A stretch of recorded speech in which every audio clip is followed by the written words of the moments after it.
우리가 함께 나눌 말씀 마태복음 11장 11절부터 19절까지의 말씀입니다.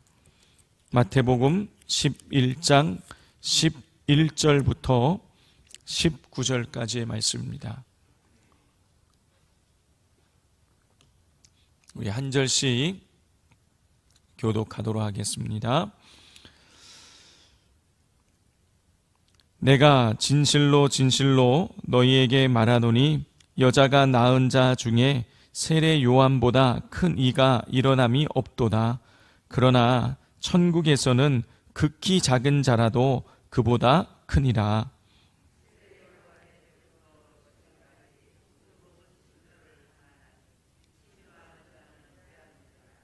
모든 선지자와 율법이 예언한 것은 요한까지니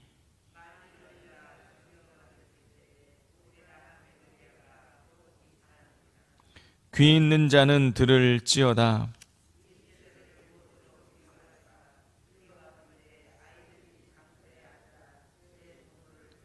이르되 우리가 너희를 향하여 피리를 불어도 너희가 춤추지 않고 우리가 슬피 울어도 너희가 가슴을 치지 아니하였다 함과 같도다.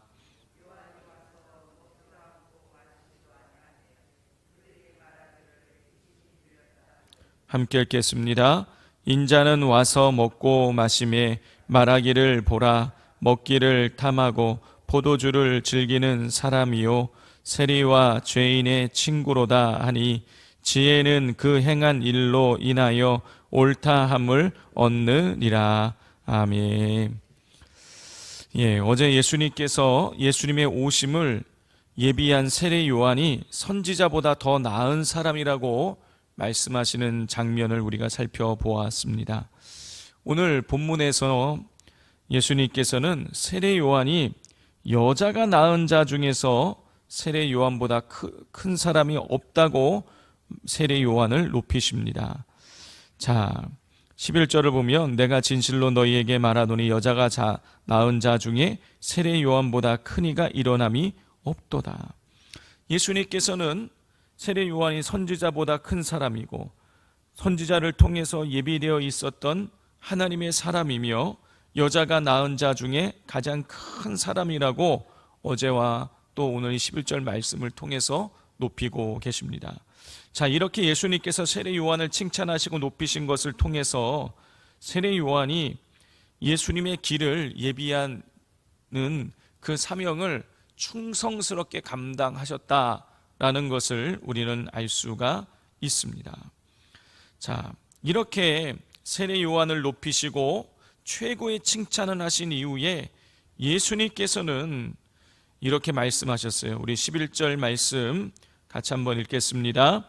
내가 진실로 너희에게 말하노니 여자가 낳은 자 중에 세례 요한보다 큰 이가 일어남이 없도다. 그러나 천국에서는 극히 작은 자라도 그보다 크니라.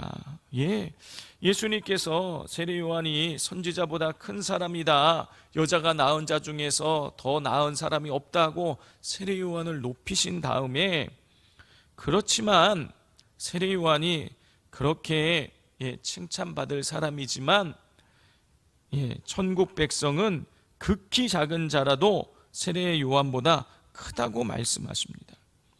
자, 이것은 신천지에서는 이 말씀을 두고 아마 세례 요한을 예수님이 깎아내리신 거다라고 이렇게 이야기하고 있지만 그렇지 않습니다. 이거는 예수님께서 세례 요한을 깎아내리신 것이 아니라 육신을 입고 있는 세례 요한보다 천국에서 영생 복락을 누리는 사람이 더 큰 존재임을 말씀하시는 거예요. 그리고 12절에서 15절의 말씀을 통해서 천국은 힘쓰는 자, 즉 믿음으로 복음을 받아들이는 자가 천국에 들어가게 됨을 말씀하셨습니다.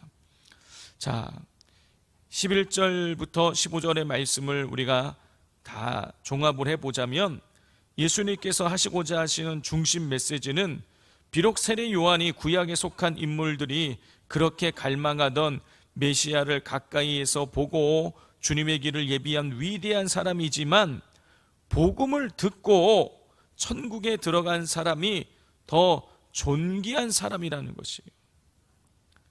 아무리 이 땅에서 잘난 사람이라고 할지라도 천국 백성이 더 존귀한 존재임을 예수님 지금 말씀하고 계시는 것입니다. 자, 이렇게 보았을 때에 지금 우리는요, 우리에게는요 대단히 큰 영광이 예비되어 있는 거예요.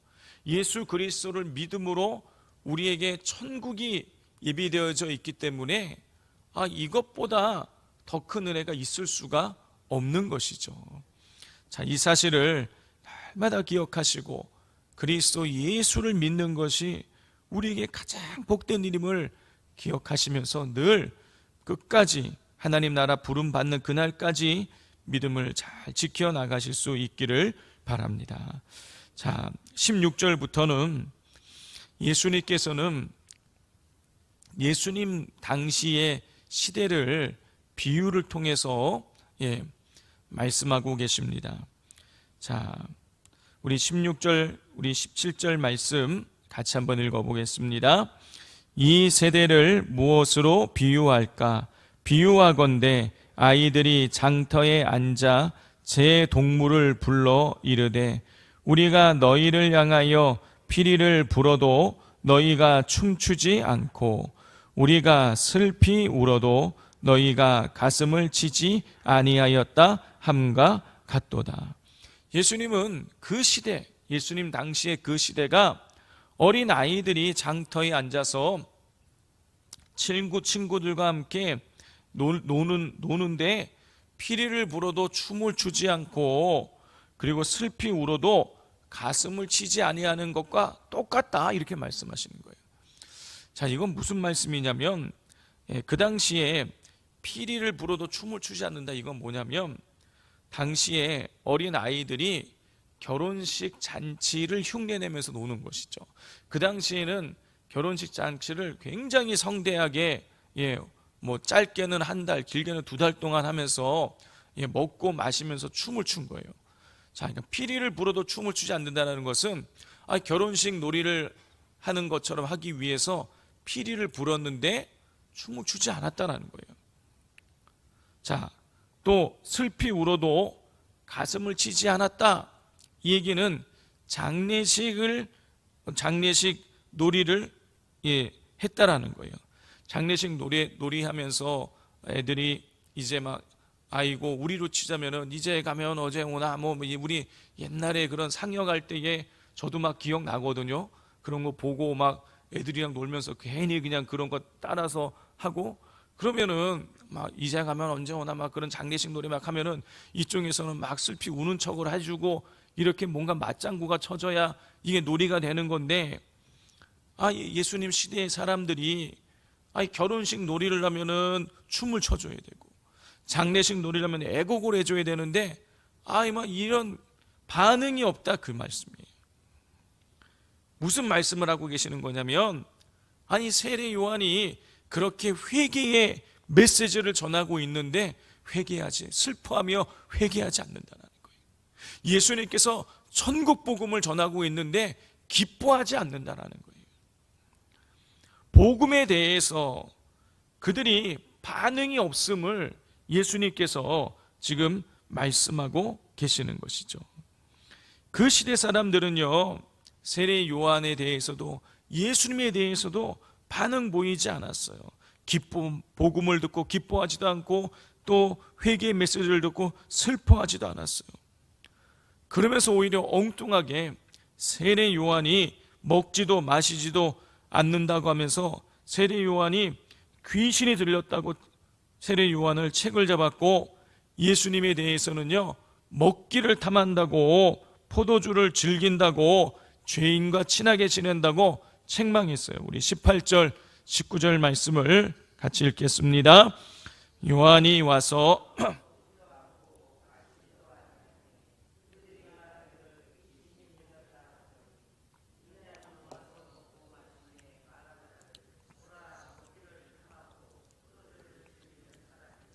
세리와 죄인의 친구로다 하니 지혜 그 행한 일로 인하여 옳다함을 얻느니라 그랬어요.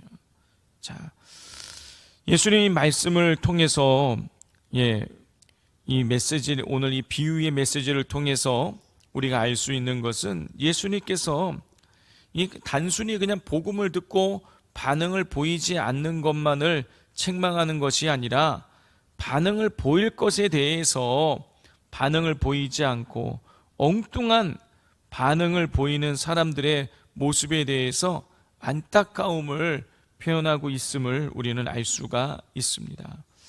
자, 놀라운 것은 2000년이 지났지만 이 시대가 예수님 시대와 전혀 다르지 않다라는 것이죠. 오늘날 이 세대도 복음에 대해서 반응을 보이지 않습니다. 회개하라 그러면 너희나 잘하라 그러고, 천국에 대해서 선포하면 천국이 어딨냐고 라고 전혀 복음에 대해서는 반응을 보이지 않습니다. 이 세대만 그런 것이 아니라 심지어는 한국 교회조차도 복음에 대해서 반응을 보이지 않는다라는 것이죠. 제가 우리 선배 목사님이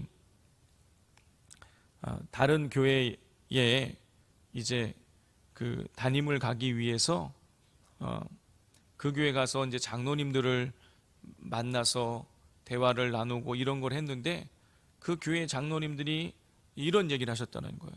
목사님, 우리 교회 와서 아무것도 하지 마십시오. 우리 교회는 부흥을 원치 않습니다. 그냥 우리 있는 사람들끼리만 서로 그냥 잘 지내기를 원하니까 와서 아무것도 하지 마십시오. 그 얘기를 듣고 그때 얼마나 충격을 받았는지 모릅니다. 아니, 교회 장로님들이 교회의 부흥을 원하지 않는다. 와, 이건 정말 충격이 아닙니까? 그런데 시간이 지나면서요, 제가 여기저기서 듣는 얘기는 그런 교회가 한둘이 아니라는 거예요. 교회가 부흥을 원하지 않는 거예요. 교회가 부흥을 원하지 않는다는 얘기는 무슨 뜻입니까? 복음을 전하지 않겠다 그 얘기예요. 성경에서는 계속 하나님 나라를 전하고 예수님을 증거하라고 우리에게 명령하고 계시는데 전혀 거기에 대해서 반응을 보이지 않는 거예요. 오늘날 선교하지 않고 전도하지 않는 교회가 얼마나 많은지 모릅니다. 오늘날 기도하지 않는 교회가 얼마나 많이 있는지 몰라요. 한국 교회가 하나님에 대해서, 복음에 대해서 반응을 보이지 않는 것이죠. 이 시대만 복음에 대해서 반응을 보이지 않고 있는 것이 아니라 한국 교회조차도 복음에 대해서 반응을 보이지 않고 있는 것이에요. 우리 성도님들은 어떠하십니까? 하나님 말씀에, 이 복음에 대해서 반응하고 계십니까? 무엇에 대해서 반응하고 계십니까? 우리가 복음에 대해서 반응 보이지 않고 엉뚱한 것에 대해서 우리가 얼마든지 반응을 보일 수 있다는 것이죠. 바라기는 이 새벽을 깨우시는 우리 성도님들께서는 다른 것에 반응을 보이는 것이 아니라 하나님께, 예수님께, 복음에 반응을 보이실 수 있기를 바랍니다. 그리고 그 복음의 반응을 보이고 생명 살리는 일에 더욱 힘쓰시고 하나님께 칭찬받는 우리 성도님들 되시기를 주님의 이름으로 축복을 드립니다. 이 시간 같이 우리 기도하기를 원합니다. 이 시간 기도할 때에 하나님, 우리가 복음에 대해서 반응 보이게 하여 주옵소서. 예수님에 대해서, 성령님에 대해서, 하나님에 대해서, 말씀에 대해서 우리가 민감하게 반응을 보이면서 생명을 살리고 하나님 말씀에 순종하며, 그래서 하나님의 나라가 우리를 통해서 내 가정 가운데, 우리 인생 가운데, 우리 주변에 있는 사람들 가운데에, 우리의 구역 가운데에 임하게 하여 주시고 하나님 나라가 널리 우리 선포되어질 수 있게 해달라고 기도해 주시기를 바랍니다. 또한 이 땅에 있는 아무리 훌륭한 사람일지라도 천국에서 하나님의 영생을 누리는 것이 더 귀하다고 예수님 말씀하셨습니다. 우리가 천국 백성임을 기억하며 우리가 끝까지 믿음 지키고 하나님 나라의 자녀로서의 기쁨을 누릴 수 있게 해달라고, 끝까지 믿음을 지키는 삶을 살아갈 수 있게 해달라고 기도해 주시고, 오늘 저녁에 우리 수요 예배 가운데에 찬양 중에, 말씀 중에, 기도 중에 성령의 충만함을 부어달라고 이 시간 주여 삼창하고 기도하겠습니다. 주여, 주여,